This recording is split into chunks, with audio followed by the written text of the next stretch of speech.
Expel dual action অ্যারোসলের সৌজন্যে dengue পরিস্থিতির খবর। ডেঙ্গুতে দ্বিতীয়বার আক্রান্ত হলে দেখা দিতে পারে মৃত্যু ঝুঁকি, তাই অবহেলা না করে দ্রুত চিকিৎসা নেওয়ার পরামর্শ দিয়েছেন ডাক্তাররা। এদিকে সবশেষ 24 ঘন্টায় ডেঙ্গুতে আক্রান্ত হয়ে আরও 356 জন হাসপাতালে ভর্তি হয়েছেন। সাদরিনা খন্দকারের রিপোর্ট। হাসপাতালের প্রতিটি শয্যা যেন বেদনার প্রতিচ্ছবি।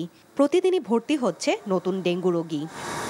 রাজধানীর ডিএনসিসি হাসপাতালে ভর্তি হওয়া ডেঙ্গু রোগীদের অর্ধেকেরও বেশি এসেছেন ঢাকার বাইরে থেকে। নোয়াখালী উপজেলার স্বাস্থ্য কমপ্লেক্সে ছিল আর কি, তো ওখানে চিকিৎসা দেওয়ার পরে ওর প্লাটিনাম দিন দিন খালি কমছে, ডেঙ্গু হয়েছিল আর কি। এরপর ওরা ওখানে রাখতে পারেন, এখানে রেফার করছে কালকে রাত্রে। শরীর ব্যথা, জ্বর, তারপরে ডাক্তারের কাছে গেলাম, ডাক্তারে রক্ত পরীক্ষা করলো, ডেঙ্গু হইলো। তীব্র মাথা ব্যথা আর জ্বর, তাও শরীর দুর্বল, একবারে মানে খাড়াইতে পারি না, হাঁটতে পারি না। হাসপাতালটির পরিচালক তানবীর আহমেদ জানান, একবার ডেঙ্গুতে আক্রান্ত হলেও আবারও আক্রান্ত হবার ঝুঁকি থাকে, আর দ্বিতীয়বার আক্রান্ত হলে চিকিৎসা নিতে অবহেলা করলে রোগীর মৃত্যু হবার শঙ্কাও দেখা দিতে পারে। তাই চিকিৎসকের পরামর্শ ছাড়া নিজেদের সিদ্ধান্তে ওষুধ খেলেও বিপদ বাড়তে পারে।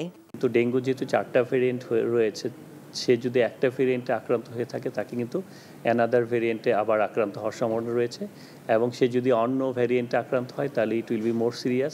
সেই ক্ষেত্রে কিন্তু তার লাইফ থ্রেটনিং হয়ে যাওয়ার সম্ভাবনা রয়েছে। সেই জন্য আমাদের যারা আক্রান্ত হোক আর না হোক, সবাইকে কিন্তু সচেতন থাকতে হবে। স্বাস্থ্য অধিদপ্তরের সবশেষ হিসেবে ডেঙ্গুতে আক্রান্ত হয়ে হাসপাতালে ভর্তি হয়েছেন আরও 356 জন রোগী।